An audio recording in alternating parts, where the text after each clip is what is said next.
আসসালামু আলাইকুম দর্শক, সবাই কেমন আছেন? রাশেদাস কুকিং স্টুডিওর আরো একটি নতুন এপিসোডে আপনাদের সবাইকে ওয়েলকাম। কয়েকদিন যাবত ঠান্ডা লেগে থাকার কারণে ভয়েসটা হয়তো একটু অন্যরকম শোনাতে পারে। শীত কিন্তু প্রায় চলেই এসেছে, আর এই শীতের মৌসুমে আপনাদের সঙ্গে চিতই পিঠার একটা রেসিপি শেয়ার করবো না তা কি করে হয়। তো আজকে আমি আপনাদের সঙ্গে শেয়ার করব কোন রকম বেকিং পাউডার বা সোডা ছাড়াই খুব সহজে গ্যাসের চুলায় চিতই পিঠার একটি রেসিপি। আশা করছি রেসিপিটি আপনাদের অনেক ভালো লাগবে।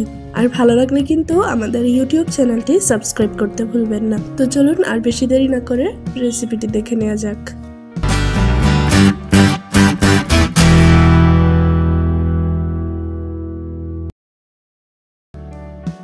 আমি প্রথমে একটা বড় পাতিলে প্রায় 4 কেজির মতো শুকনো চালের গুঁড়ি নিয়ে নিলাম।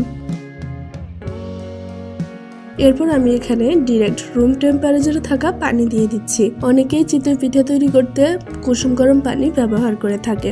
এক্ষেত্রে কিন্তু পিঠাটা খুব বেশি সুন্দরও হয় না, তাই এখানে চেষ্টা করবেন রুম টেম্পারেচারের পানি দেওয়ার জন্য। আপনারা হয়তো ভাবছেন এতগুলো পিঠা কেন বানানো হচ্ছে।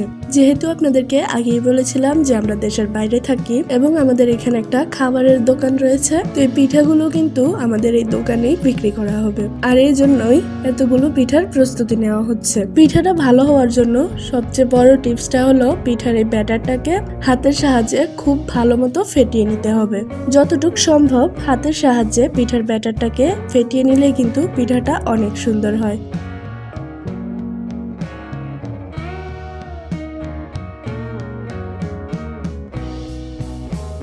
ফেটানো হয়ে গেলে আমি ঢাকনা দিয়ে 1.5 থেকে 2 ঘন্টার জন্য এটাকে রেস্টে রেখে দিব।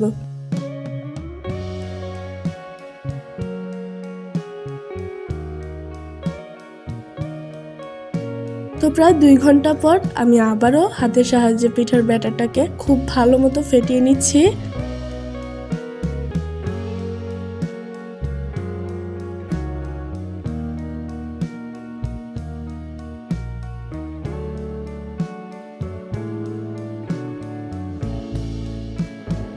এবার আমি একটু একটু করে ব্যাটার একটা ব্লেন্ডার জারে নিয়ে খুব ভালো মতো ব্লেন্ড করে নিব।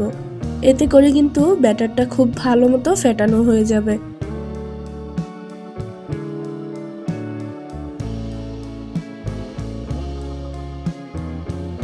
তো ব্লেন্ড করে রাখা কিছুটা ব্যাটার আমি এখানে নিয়ে নিয়েছি। এবারে দিয়ে দিচ্ছি স্বাদ মতো লবণ। আমি কিন্তু শুরুতেই লবণ দেইনি পিঠার ব্যাটারটার মধ্যে।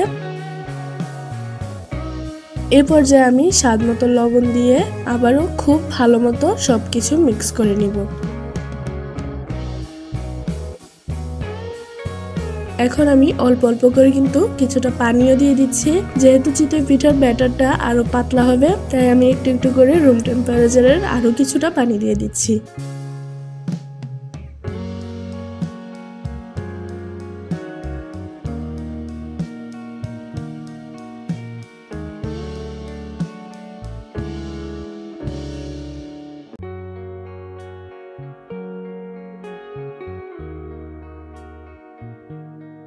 আশা করছি ব্যাটারের এই ঘনত্বটা আপনারা দেখেই বুঝতে পারছেন।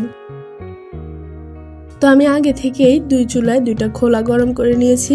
এবারে এক এক করে পিঠা দিয়ে দিব। চুলার আঁচ কিন্তু থাকতে হবে মিডিয়াম হাই হিটে।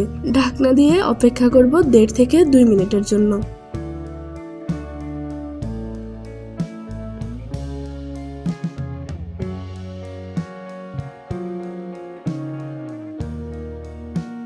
দুই মিনিট পর দেখতেই পাচ্ছেন মাশাআল্লাহ পিঠাগুলো কিন্তু খুব সুন্দরভাবে ফুলে উঠেছে, আর আমার প্রত্যেকটা পিঠা একদম এরকম ভাবেই ফুলে উঠেছে। আর পিঠাগুলোর পেছনের অংশটাও নিশ্চয়ই দেখতে পাচ্ছেন একদম লাল লাল হয়েছে, একদম কিন্তু পুড়ে যায়নি আর খুবই মুচমুচে ছিল। তো আশা করছি আজকের এই রেসিপিটা আপনাদের ভালো লেগেছে। ভালো লাগলে কিন্তু আমাকে কমেন্ট করে জানাতে একদমই ভুলবেন না। তো আজকের মতো ভিডিওটা এখানেই শেষ করছি। সবাই ভালো থাকুন, সুস্থ থাকুন।